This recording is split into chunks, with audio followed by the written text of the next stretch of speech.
Olá, pessoal. Tudo bem? Todo mundo me escuta muito bem? Fernando Klein, tudo bem? Selink, que bom te ver por aqui novamente, hein? É, Muito bem. Então, Jorge... chegou aqui. Estou aqui com a apresentação de código de resultados. Vamos para o nosso janeiro. Apresentação de resultados preliminares. Deixa eu só compartilhar a tela aqui com o senhor. Jorge, você quer compartilhar a tela comigo? Você dirige a apresentação aí? Eu acho que é mais fácil. Pode ser? Então, enquanto o Jorge abre lá a apresentação, temos aí a Bárbara Lores também, minha querida esposa, está participando também. Tem alguma dúvida? Agora sim. Então, vamos que vamos. Jorge Alberto, tudo bem? Um bom tempo você não vem por aqui. Vinícius. Maciel também, acho que é a primeira participação sua, hein? Muito bom. Eu mandei agora no grupo uma carta mensal. É a primeira vez que a gente está fazendo isso, né, Jorge? Eu acho que vai ser bem bacana. Quem quiser assim, uma atualização mais rápida, não quer perder 30 minutos, é só dar uma lida lá, eu faço uns highlights, né? E vou subir aqui, enquanto o Jorge está abrindo, eu vou subir também no grupo a apresentação. Deixa eu só baixar aqui a apresentação em PDF também, né? Que aí fica mais fácil também, caso queiram ver. Todos veem a apresentação? Sim, Jorge. Sim, tudo ok. Perfeitamente. Então, deixa eu só subir aqui no grupo a apresentação, PDF, segunda versão. Pronto, mandei aí para vocês também o PDF da apresentação e o PDF da carta mensal. Então, vamos lá. Dados quarto trimestre, segundo 2022, né? Dados preliminares, né? Então, como a gente faz reunião mensal, então os dados são preliminares, né? Também estou muito feliz aqui com a participação do Celso Leonardo. Para quem não conhece, Celso Leonardo foi meu professor na Veiga de Almeida. Ele que me ensinou a fazer fluxo de caixa, Celso. Eu lembro, eu trabalhava, a gente criou uma empresa júnior, né? Eu tinha um centro de empreendedorismo na Veiga de Almeida e na empresa júnior, que a gente tentava fazer algumas brincadeiras lá. Aí o Celso um dia me chamou numa sala assim, mostrou como é que se faz um fluxo de caixa. Eu lembro até hoje, Celso. E fico muito feliz que você está aqui, hein? Fico muito feliz. Eu estou feliz, Marcos. Isso aí demonstra o quanto aquilo ali foi uma sementinha, né? Muito Aham, bom a gente participar da semente, ver ela brotar e dar frutos, e sim, muito sim. orgulhoso de poder participar aqui de cada vez mais sucesso aí. Obrigado por ter me envolvido aí.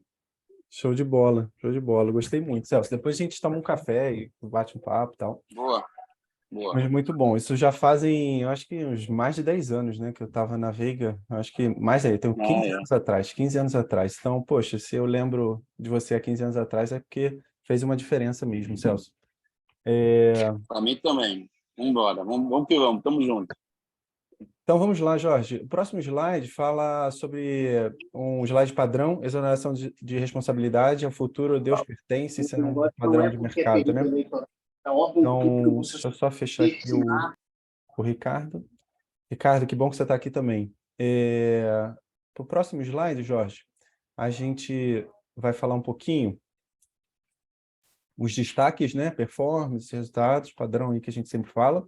A ideia é que não passe de 30 minutos, tá, pessoal? Vamos para a próxima slide. Então, alguns destaques, assim, eu destacaria o crescimento da receita, que eu falo isso na carta mensal também. A gente já está no patamar de 600 mil por trimestre, né? Isso é um grande achievement. Foco na redução de custos operacionais, que eu acho que é o drive principal que eu estava falando com o Fernando Klein, né? Que eu acho que é o drive principal de gerar retorno ao cotista, né? Criação dessa camada tática, uma questão bem bacana, assim, a gente está começando a finalizar esse processo, que começou há 6 meses atrás, para que a gente possa crescer, eu e a Bárbara e o Jorge também, né? A gente comece a sair da operação e comece a trabalhar como gestor mesmo, né? Não como operador, que, enfim. E foco na qualidade de serviço, né? A gente tá enfrentando sempre, né, um churn assim muito alto, taxa de evasão escolar muito alta. Eu comento isso na carta também. A gente quer acabar com isso, né? Focando na qualidade, né? Porque entra muita gente, mas também sai muita gente. Então isso eu acho que é um problema muito sério.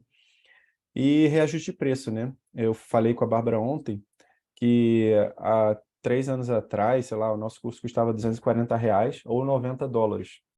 E US$ 90 hoje são R$ 550. E o nosso curso hoje custa 300 e pouco. Ou seja, a gente não está conseguindo repassar o preço ao consumidor, né? Então, com isso, o poder de compra cai e tudo cai. A gente precisa de alguma estratégia para isso. No próximo slide, assim, vamos falar um pouquinho sobre performance, né? Isso que eu vim falando, qualidade. A gente tem várias iniciativas aqui, né? Só uma picture aí para os senhores, né? A gente está trabalhando muito em processo de atendimento, automação. A gente criou um chatbot. Depois, se vocês puderem entrar no nosso chatbot ali do site, vocês vão ver que está sensacional. E é isso. Vamos para frente. Falar um pouquinho sobre resultados. Então, nesse primeiro slide aqui, a gente sempre dá um guidance, né? Eu venho refletindo, Celso, e Fernando Klein também, Selink, sobre a questão do guidance, né? Uma coisa que eu gosto muito, mas não sei. Então, o guidance que a gente pensava para 22 era de 3 a 6, a gente entregou 1,5 em 21, né? 1,5 milhão em 21, 3 a 6 em 22, a gente conseguiu entregar 2 e sem negativo de prejuízo, né? Então, a receita, eu acho que não é um problema, mas essa questão de gerar retorno consistente, eu acho que é um grande calo no nosso pé, né, Jorge? Mas vamos para frente, né? Só para um comentário rápido, Marcos. Realmente, trabalhei no início da Bodytech, na época o Alexandre Nescioli tinha acabado de entrar e ele tinha colocado do network dele 4.000 pessoas. Estava todo mundo feliz com as 4.000 pessoas, mas a gente detectou, ali que eu comecei a trabalhar com o CRM, detectou que saíram 3.000 pessoas. Então, esse churn, essa questão de retenção do cliente, ela é fantástica, inclusive porque ela interfere também, ela acaba interferindo na questão do ticket, né? Então, depois a gente pode realmente ajudar a ver essa questão, porque não tem dúvida que tem um excelente trabalho fazendo, mas é um ponto crítico muito sério mesmo, isso que vocês já detectaram e que a gente pode ajudar aí a atacar. Sim, com certeza. Eu acho que aqui no Brasil o pessoal fica muito pensando em atração de clientes, boca de funil, mas parece que o mercado americano já deu isso aí como garantia e vamos focar na retenção, né? Porque é isso que o Celso acabou de falar, não adianta nada o cara entrar e sair antes de chegar o LTV, né? Antes de chegar o LTV, às vezes o cara sai, ou seja, o cara entrou para dar prejuízo, né? Era melhor nem ter entrado, né? Não, e o cara que entrou e ficou fiel, ele traz mais gente, mas o cara que saiu, ele também pode estar te prejudicando com quem está, e que de repente está ouvindo ele para sair, ou quem pode entrar que não está entrando porque o outro saiu. É interessante, mas eles têm a ver uma coisa com a outra, entendeu? Uma coisa que o Fernando Klein falou que eu gostei bastante no Conselho de Administração é que, assim, tudo bem, tem problemas pra caramba aqui que a gente mapeou, mas eu sempre falo com o Jorge, né? Pelo menos eles estão mapeados, né? Então, estão mapeados, endereçados, é só criar um plano de ação ou seja, nenhuma empresa pequena que faz 2 milhões de reais fazem isso, né? Eu comento isso na carta que, poxa, isso que a gente está fazendo aqui não tem preço, né? Vamos para frente, comentar rapidamente um pouco. Essa evolução basta, uma evolução que eu gosto muito, dá uma big picture aí para os senhores, né? Então a gente vê que a linha ali em cima de receita nunca é o problema, entendeu? Receita nunca é o problema, ela só cresce. E agora, nesse último semestre, ela pulou de patamar, né? A gente estava um patamar de 500, agora a gente está andando no patamar de 600, né? Então isso é muito bom. Só que você vê ali na linha verde, né, que a rentabilidade não chega junto também, né? Então a gente quer focar em operacional e qualidade para conseguir gerar rentabilidade, né? Eu falo muito que receita é vaidade. lucro é sanidade, caixa é rei e gestão é rainha. A posição de caixa super tranquila, né? E ali é a performance, né? EBITDA e lucro bruto vem meio em linha, assim, de 200k trimestral. Ou seja, o seu coração está dando certo, né? O problema é que você tem um SG&A, que até o Fernando Klein estava comentando, muito superior ao nível de receita, né? É uma tese. Então, conforme o volume cresce, né, por exemplo, os próximos trimestres, a gente espera que fique entre 600 e 700, né? Então, se o seu volume cresce, o SG&A vai permanecer e aí vai vir a rentabilidade, né? Essa é a expectativa para o ano que vem. Então, mais para frente, a gente vai falar um pouquinho assim, um microview agora, né? Mensal, lucro, receita, né? Você vê a receita deu um pulo aí em dezembro, né? E a posição de caixa também. Beleza? Agora, mais para frente, a gente vai ver uma foto assim. Tudo bem, a gente já viu que tem vários problemas, mas se a gente olhar bem a big picture, Celso, eu acho que foi assim um resultado interessante. Ó. Tem 3 anos CNPJ, na verdade, saiu de 18 mil, que é o primeiro ano, mas era na pessoa física, e foi para 2 milhões, né? Ou seja, o Marcelo Machado, né, que participa do Call de Resultados, ele ele participa do conselho de administração e ele acompanha essa empresa desde 2019, tomando café comigo todo mês, né? E ele falava assim, Marcos, 50% das empresas morrem no primeiro ano, 70% morrem no segundo, só 10% consegue passar de 1 milhão. E você já está com 2 milhões. Claro que a gente passou ali o quebra-mar, né? Passou o quebra-mar. Agora a gente começa a entrar no oceano, né? E, e vamos ver se a gente consegue aí não morrer, pelo menos, né? E aí estruturar para pavimentar o crescimento, né? Essa é a ideia, Celso. Muito É, bem. o ano é de muita gente olhando crise, mas eu estou vendo oportunidade. Acho que o aposta na educação nunca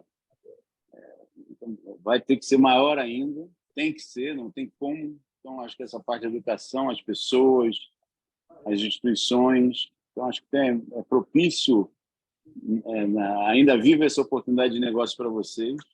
Depois eu vou entender mais em detalhe, mas quero contribuir, mas acho que vocês estão na oportunidade, ou seja, não estão fora dela, não estão forçando uma barra aí para alguma coisa que não é oportunidade, mesmo nesse momento que a gente está. E eu acho que até pelo momento que a gente está, enxergar mais oportunidade. E é o que você falou bem aí, ter passado disso aí já está no oceano, se Deus quiser, um oceano azul, não vermelho, mas encontrar algumas coisas que possam, desde essa questão da retenção, e ótimo, como você falou, de ter colocado na tela, ter identificado, né, para poder trabalhar, como outras coisas que podem fazer para fortalecer vocês aí. Muito bom, está de parabéns. Sim. Só para saber, a gente está nichado, né, no mercado nichado de HS, que é homeschooling, né? Eu acho que o mercado aí é de 70 mil famílias, a gente tem umas 1.000 famílias trabalhando aqui, então é um mercado grande, mas a gente não quer ficar aqui, a gente quer trabalhar o mercado endereçado de educação, né? Para quem conhece, aí tem uns 50 milhões de alunos. Mas olhando mais para frente,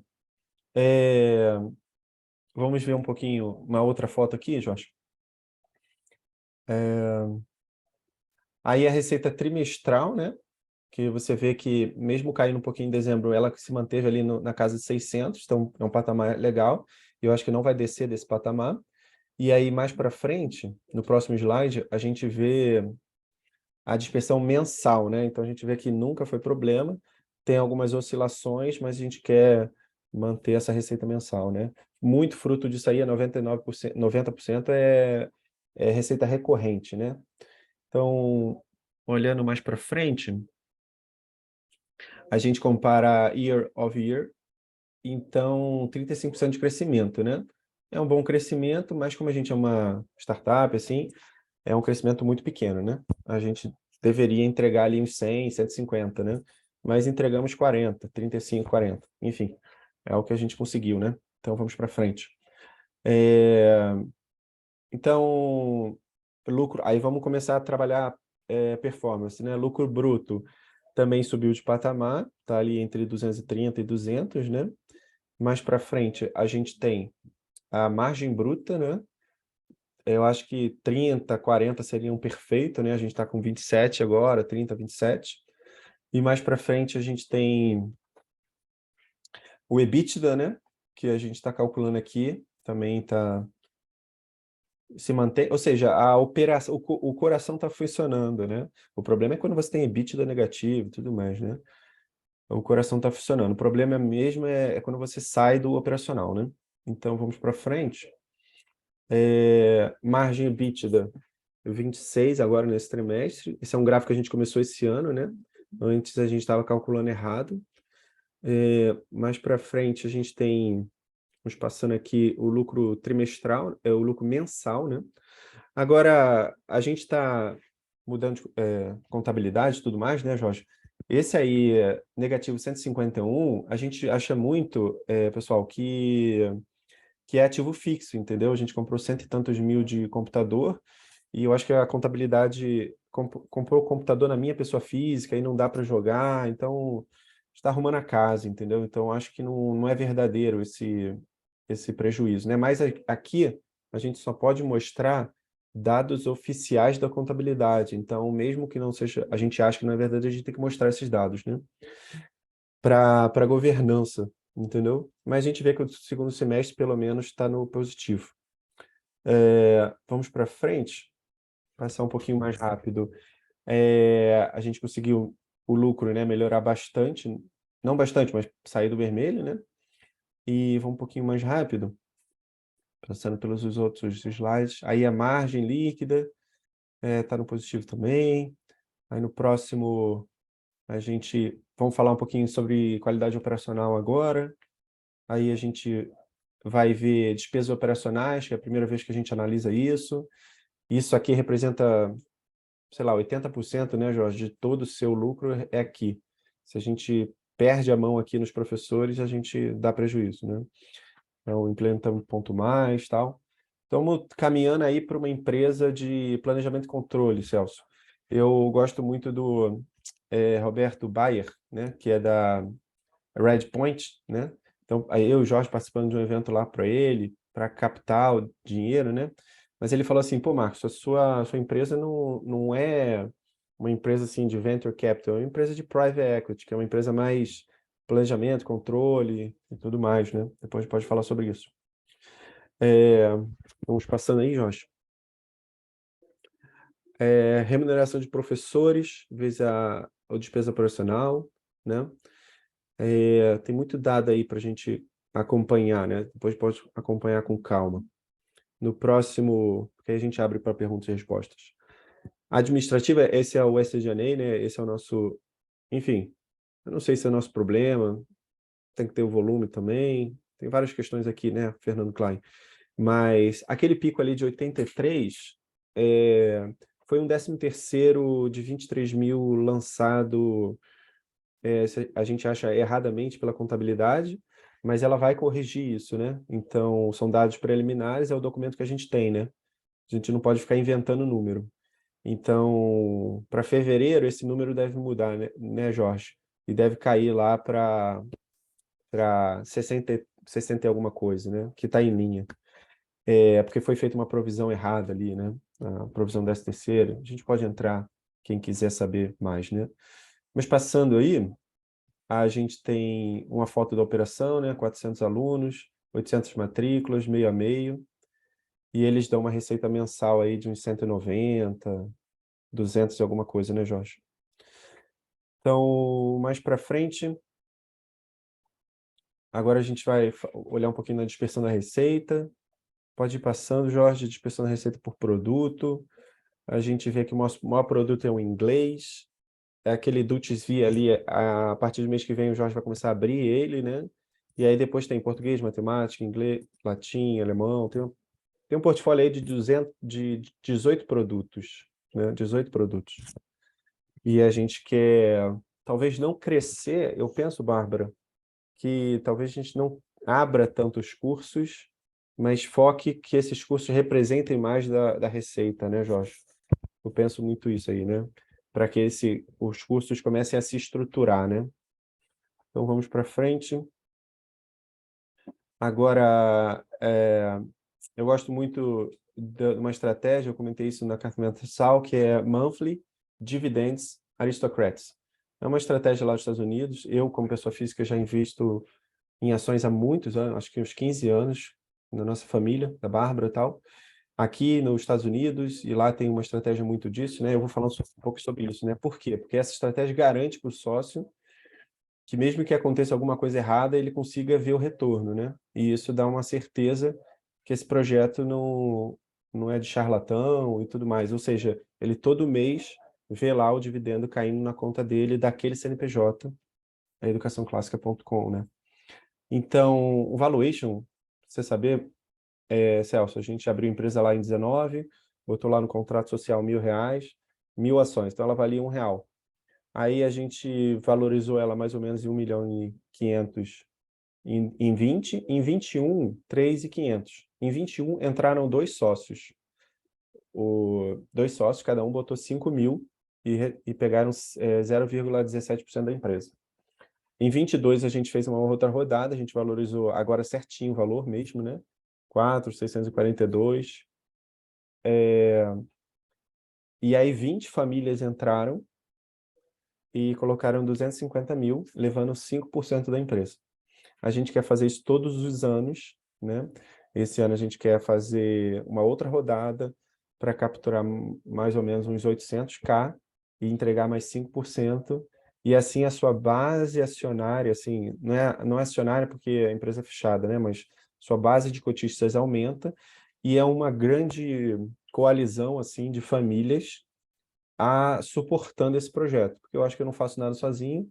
A gente tem uma equipe aqui de 40 pessoas e também tem uma equipe aí de 20 famílias como sócio empurrando esse projeto para cima, né? Então é isso que a gente pensa, tá? O próximo slide mostra um pouquinho esse resultado desse ano, né? Então, dividendos pagos todos os meses.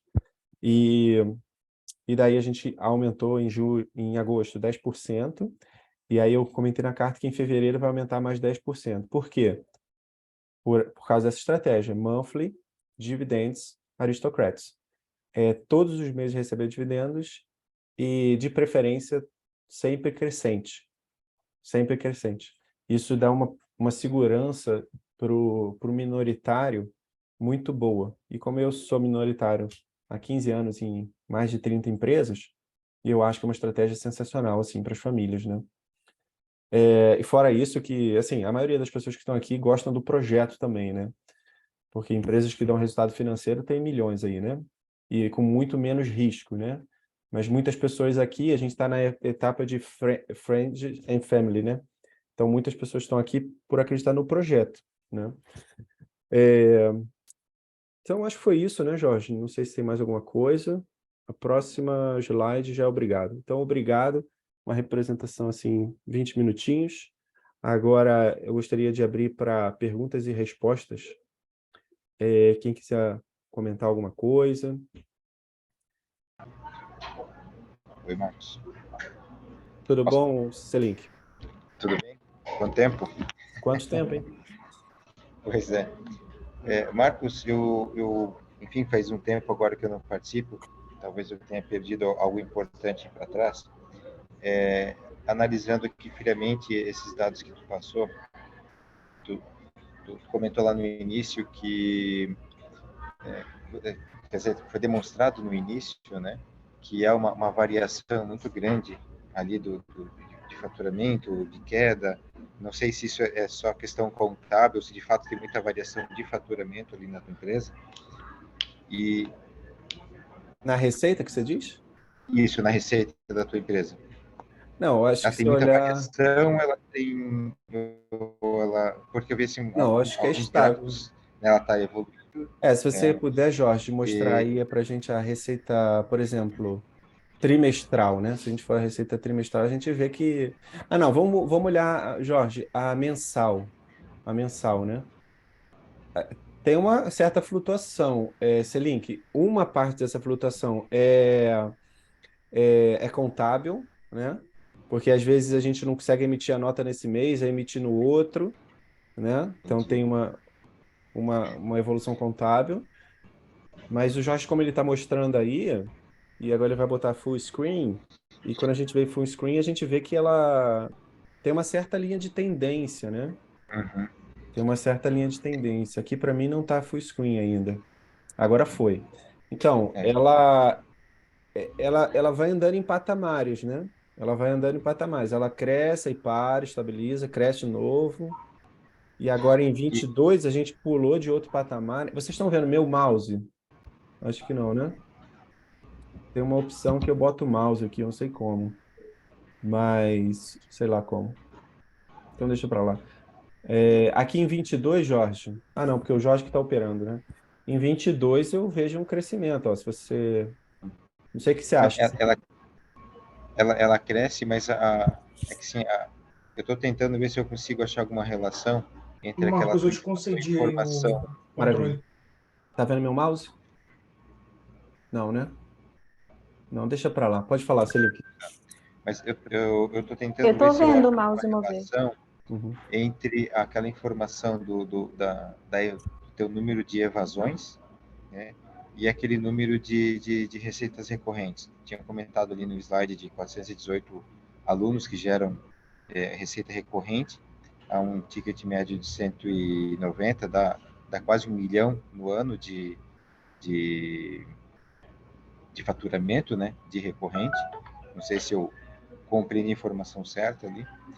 Então, assim, existe hoje, vocês têm essa informação clara de quais produtos que têm essa receita recorrente, se é um número, geralmente é um número pequeno, né, o Pareto, né, tem lá seus 20% que tem 80% do teu faturamento, e aquele número da evasão que é alta, se essa evasão está dentro do 80% dos produtos ou dentro do 20%. É, Por que eu pergunto isso? Porque compreendendo isso, talvez a gente consiga guiar os planos de ação para aumentar aqueles alunos com receita recorrente, para deixar teu faturamento cada vez mais próximo, né, mês a mês, e crescendo com um pouquinho mais de estrutura, né, um pouquinho mais certo, e aqueles produtos que têm mais evasão, compreender onde é que está o motivo, né, talvez fazer uma não, pesquisa entendi esse link. e Aham. puxar eles para aqueles 20%. Entendi. Jorge, se você puder descompartilhar a tela. Eu entendi esse link, mas assim, a evasão, se você for olhar a histórica, deu mais ou menos 40 linhas de matrículas, né, mensais, em média, né? 40, você tem alguns picos, mas 40, né? Mas a captação de alunos é muito maior, é em torno de cento e tantas linhas. Então você tem um líquido ali de crescimento, entendeu? Então, não sei se essa tese é verdadeira que você está falando aí. Tem um líquido de crescimento. Não sei se o Jorge pode me ajudar aqui. Mas, Eu acho que o que o Selink, acho que o que o Selink quis dizer é assim, independente de ter crescimento ou não, Marcos, é verificar onde que é o nosso maior gargalo, onde que está a nossa maior evasão, no para inglês. poder No tentar inglês, isso identificar, para poder tentar identificar os problemas. Então, aí essa era a resposta que eu ia dar. A é, nossa maior evasão é no inglês, porque ele é né? A maior gente tem produto, uma... entendeu? Exatamente. Ele é maior Não produto. só, não só de ser o maior produto, mas se a gente colocar pela visão do cliente, é o, digamos assim, um pouco mais dispensável, né? Por exemplo, um aluno que tenha muita dificuldade com matemática, ele vai Exatamente. pensar 3 vezes antes de sair do curso de matemática. Agora, o inglês é aquela coisa que tem uma flutuação maior. É, Mas seria preciso, no caso, ver então a evasão proporcional, né? Número de alunos que evadem dividido pelo número de alunos total. E daí a gente saberia se a taxa de evasão, em percentagem, né, realmente é maior no inglês ou é maior em outro curso. Realmente o inglês, ele sempre, a menos que ele fosse, assim, saísse do inglês, ele seria sempre o curso que vai ter uma evasão maior em absoluto. é.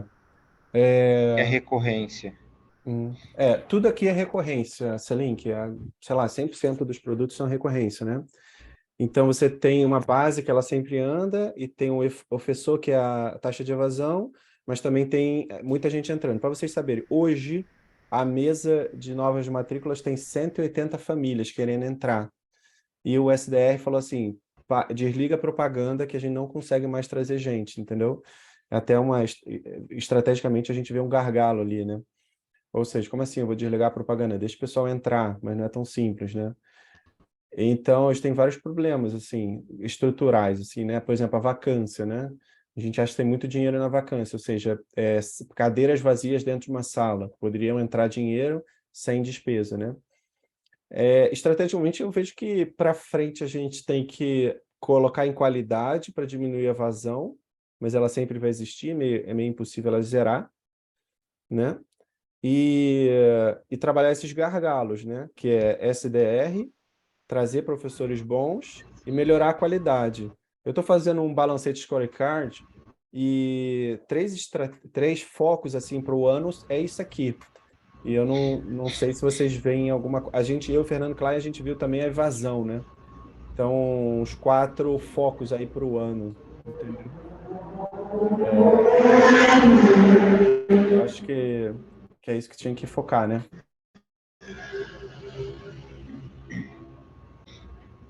Muito bem. Quer A falar minha alguma coisa? conexão aqui caiu, eu acabei não ouvindo o resto, mas acho que Eu só foquei aqui esse link que para o ano, repetindo, eu acho que a gente fez um balancete scorecard, então acho que a gente tem que focar em 4 coisas, né? Acabar com o problema de gargalo no SDR para a mãe poder chegar a qualquer hora, e muita, então você cresce, trabalhar a evasão para diminuir a evasão, não é que ela está muito alta, mas ela existe, né? Vacância e qualidade, são 4 focos assim para o ano que a gente pensa, né, Jorge? Se vocês quiserem É comentar. importante, é importante só deixar claro que a gente já tem ações acontecendo, tá? Uma delas a gente pode falar aqui é uma ação que a gente está fazendo aqui para diminuir vacância, que é oferecer algum curso assim que tem algum curso não, alguma sala, né? Que tenha maior vacância com um percentual de desconto, né? Vem muita gente que tem família numerosa, né? Pedir para a gente um pouco de desconto e a gente oferece essas turmas, né? Porque assim, aí a gente acaba ganhando também ali, não tem como ficar com turma vazia, né? Então tem umas ações assim importantíssimas acontecendo, algumas a gente está aqui conversando quase todos os dias com um acadêmico também, para poder entender algo que a gente possa fazer, né? Mas a gente não está parado, né? Tá trabalhando aqui para resolver esses gargalos, né? A qualidade, a gente conversa bastante aqui sobre isso, é uma coisa que esse ano a gente está verificando. É uma cadeia de coisas, né? Eu não sei se vocês repararam ali que o Marcos colocou como performance a questão do atendimento, né? A gente contratou um recurso muito bom de atendimento aqui. É um menino que está com todo gás e está atendendo as mães com muito carinho aqui, né? A gente Ela é planeja sensacional. melhorar isso a gente planeja melhorar isso mais ainda para talvez agora ainda no primeiro semestre. Estava conversando um pouco sobre isso ontem. A gente precisa de gente que tenha muito trato com as mães, né?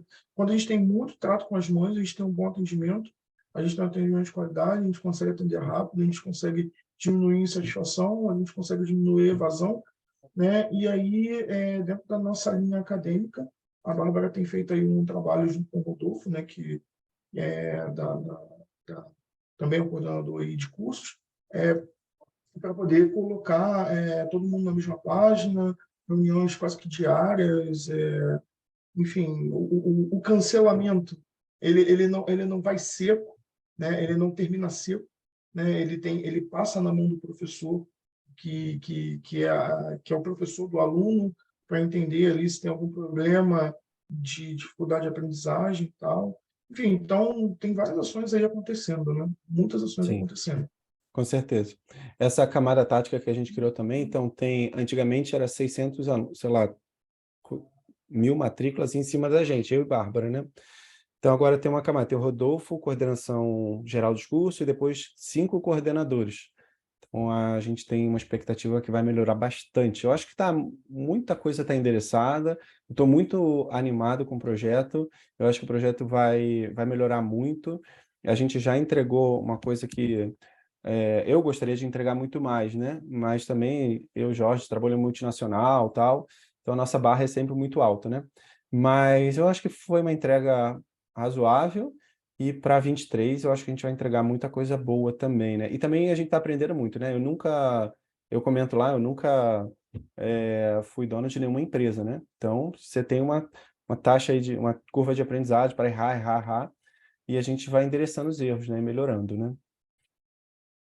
Muito bom. Mais alguém gostaria de comentar alguma coisa? Eu queria só fazer uma pergunta. Você está prevendo de fazer a nova rodada de investimento aí para 5% por 800 mil. Não sei se vocês já bateram o martelo em cima disso, Não, não. ou se ainda está só para efeito de Lembrando. curiosidade e para as outras famílias que investiram, né? Sim. Se uma vez que vocês tiverem isso definido, acho que era legal passar, porque basicamente o que o pessoal investiu com vocês, teoricamente, está acompanhando essa mesma taxa, né? Sim, com Se certeza. esse for o batido martelo, da última vez você fez 250 por 5%, você está fazendo 800 por 5% agora. Aham. Então, a empresa valorizou e quem investiu também está Capturando tendo essa valorização. seu patrimônio crescendo também, né? Com certeza. Exato. Isso a gente faz uma análise ali dos dividendos, né? E ali tem uma análise de valuation que eu botei, né? Mas eu só botei até o 20, até o 22, que é os números reais, né? E aí quando você faz previsão, para você botar no documento é meio perigoso, assim, né? Então a gente não queria fazer nenhuma previsão. Eu gosto de valuation não chutado, né? Eu já analisei mais de 500 empresas assim na bolsa, então eu gosto de valuation não chutado, mas sim conforme os dados, né? E aí tem muita coisa que pode passar, muita água que pode passar nesse rio, Klein, porque a gente tem que entregar os resultados para valorizar a empresa, para conseguir esses 800 mil, né? Mas eu gostaria de comentar aqui a tese que a gente tem. A gente não quer trabalhar só no online, a gente acredita no modelo híbrido, online e presencial. A gente já está fazendo um movimento, mas a gente quer fazer um movimento forte em 24, que é captar 800 mil, comprar um terreno de 2 hectares e criar um conceito chamado Forest School. A Bárbara sabe muito sobre esse conceito, é o conceito, a tese atual que a gente tem. Então a gente passaria com ônibus assim, pegando as crianças na cidade, levaria para lá, ela anda de cavalo, ela se suja, ela passa um dia lá, volta cansada, a mãe adora e paga R$ 2.000 de mensalidade por mês, daria para botar uns 200 alunos. Então, aí esse é o primeiro movimento que a gente teria para descer no presencial e depois franquear essa ideia, botar 500 escolas e começar alavancar de verdade, né? A gente acredita que o online é um paliativo muito bom, mas é um paliativo. Então, não sei se a Bárbara gostaria de falar mais alguma coisa sobre essa ideia, mas essa é a tese que a gente pensa. E aí eu peço aqui para vocês comentarem se essa tese é boa, o que vocês acham, a gente começar a conversar juntos e amadurecendo essa ideia num cenário otimista. A terceira rodada seria no meio do ano, né? Num cenário otimista. Com isso a gente não quer abandonar os alunos do online, né? Mas, na verdade, Uhum. acabar oferecendo uma oportunidade a mais para eles, no sentido de Uhum. que, tendo esse primeiro polo presencial e futuramente outros também, a gente consegue até receber os alunos do online para eventos, enfim, né? Para ir consolidando também esse relacionamento. Exatamente. Vocês escutaram aí um movimento de escola ali no áudio da Bárbara, é um primeiro presencial que a gente está fazendo, um MVP, né? Vamos supor assim, é um MVP. Eu acho que desse barulho aí vão sair 40 matrículas. E saindo com 40 matrículas, a tese se consolida, e aí a gente vai para o Forest School também, que é 200 matrículas. E depois, cara, essa ideia é sensacional, tá vindo muito forte na Irlanda, nesse pessoal mais norte, assim, na Europa, né? E daria muito certo aqui, eu acho que daria muito certo, né? E tem muita gente pedindo, né? Tabita tá falando, poxa, como é que eu abro uma escola aqui em São Paulo? Eu tenho 200 mães querendo pagar R$ 200, querendo pagar 2 mil para você, Marcos, como é que eu abro? Aí o Ítalo Xoxete lá de Santa Catarina, pô, Marcos, abre uma escola aqui em Santa Catarina, quando a gente foi no convívio lá de Brasília, né? A Regina, poxa, vamos abrir uma escola. Ou seja, demanda tem, só precisa o MVP dar certo ali com a gritaria da Bárbara e depois os investidores acreditarem nesse projeto para a gente botar isso para frente, né? Então é isso. Mais alguma pergunta? Alguém gostaria de comentar mais alguma coisa? Não? Então, com isso, a gente encerra aqui. Eu queria falar, Marcos, tudo bom, Ricardo? Ricardo, adoro quando você pergunta, Ricardo. Muito bom ver você por aqui. Tudo jóia. Deixa eu abrir aqui. Bom dia a todos. Marcos, vocês vão iniciar esse projeto, né, da escola, fazer esse sistema híbrido, né, como talvez uma experiência, né, para avançar nisso. A minha pergunta é o seguinte: vocês, concretizando isso, vocês não necessariamente necessariamente vocês têm que aderir àquelas regras do Ministério da Educação, né? Provavelmente, não é isso? Tem vários. Ou seja, a gente consegue manter algo independente em relação a isso, ou a gente vai obrigatoriamente seguir e cair naquela meio que de uma escola? Ricardo, só para você saber, Ricardo, essa live aqui está sendo gravada, né? E vai para o YouTube. Então, ali na estratégia eu comento um pouquinho que nossas ideias assim não são muito quistas pelo mercado, Ricardo. Então, dito esse disclaimer, né? Então, vamos ver aqui o que a gente pode falar em público. Então, a gente pode falar que tem vários caminhos, né? Eu vislumbro duas possibilidades, na verdade, assim, né? Vou dar um exemplo muito concreto, né? Aqui na cidade que eu moro, em Curitiba, tem ficado cada vez mais popular alguns espaços com um pouco mais de ar livre, um quintal grande, que uma pessoa abre lá uma espécie de contraturno. E às vezes a criança frequenta a escola pela manhã e ali na parte da tarde vai lá para socializar, brincar com outras crianças, fazer alguma coisa assim, tipo curso livre, né? Um caminho seria esse, a gente abrir algo um pouco mais livre, que não tivesse um vínculo de escola, né? Que é o que a gente está testando fazer inicialmente num espaço que a gente conseguiu aqui, que tem um terreno de mais ou menos uns 2.000 metros quadrados, que a gente tem, não oferece nenhum tipo de certificação, nem nada disso. É um projeto que inicialmente a gente começou para os filhos dos professores, e eles têm aqui algumas aulas, né? Então, por exemplo, uma família que opte por fazer homeschooling, ela poderia vir aqui e brincar e fazer algumas atividades, né? Uma outra possibilidade seria a gente fazer uma escola mesmo, né? E com uma regulamentação e tal. O que também eu não vejo de todo como algo tão negativo, porque, por exemplo, as pessoas falam muito da BNCC, por exemplo, a Base Nacional Comum Curricular. A BNCC nada mais é do que uma base, né? Ou seja, não significa que a gente tem que se limitar a ela. Aquilo seria o mínimo que você precisa saber, digamos assim, né? E a gente quer ir muito além daquilo. E, é claro, aparecem ali alguns temas, algumas coisas um pouco controversas, eu sempre fico brincando, né? Sei lá, se aparecer lá alguma coisa, não que tenha isso lá, mas só um exemplo, se tiver lá que ensinar para o seu filho, por exemplo, sei lá, uma preocupação de muitos pais, né? A questão da fé, né? Que às vezes a escola às vezes não respeita o que os pais instruem em casa, por exemplo. Se tiver lá na aula, né, que todas as religiões são iguais e que tudo não sei o quê, nananã, e que a gente tem que ensinar, hoje a gente vai ensinar sobre islamismo, amanhã a gente vai ensinar sobre o candomblé, depois de amanhã a gente vai ensinar, sei lá, sobre o hinduísmo, alguma outra coisa. Então, o que você poderia fazer? Você poderia pegar, já que você tem que ensinar essa base, você vai falar, olha só, fulaninho, isso aqui é o islamismo. Eles ensinam isso, isso e isso. E a gente tem que rezar para eles se converterem. Ponto e acabou, entendeu? E é isso. A gente pode abordar esses assuntos, mas a partir de uma cosmovisão cristã, sabe? A criança não precisa ouvir falar que essas coisas existem, claro, né, no seu momento, mas dentro de uma perspectiva saudável. E no momento certo, na faixa etária correta, enfim. Né? Então, existe essa flexibilidade também, né? Então são, enfim, duas possibilidades que eu vejo, né? Uma mais dentro da regulamentação, nas 4 linhas da Constituição, e a outra um pouco mais aberta. Ricardo, se eu pudesse falar um pouquinho mais de uma linguagem de negócios, eu acho que tem várias ofertas educacionais. Tem muita mãe homeschooler que quer fazer em casa, então a gente vende um material para ela. Tem muita mãe homeschooler que quer ajuda em matemática, aí a gente dá uma aula de matemática para ela, ou história. Tem muita mãe homeschooler que quer uma ajuda total, que é o Dutis Via. Tem muita mãe homeschooling que quer uma ajuda total, mas no presencial, que a gente está fazendo MVP em Curitiba, e depois esse MVP, com a ajuda dos senhores, vai ser sensacional, entendeu? Então, tem várias, numa linguagem de negócios, né? Que eu tenho uma cabeça muito de negócio, a Bárbara tem uma cabeça muito de produto, né? Então, são ofertas educacionais.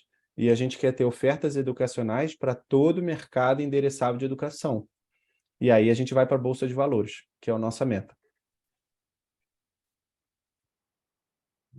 Muito bom, Ricardo.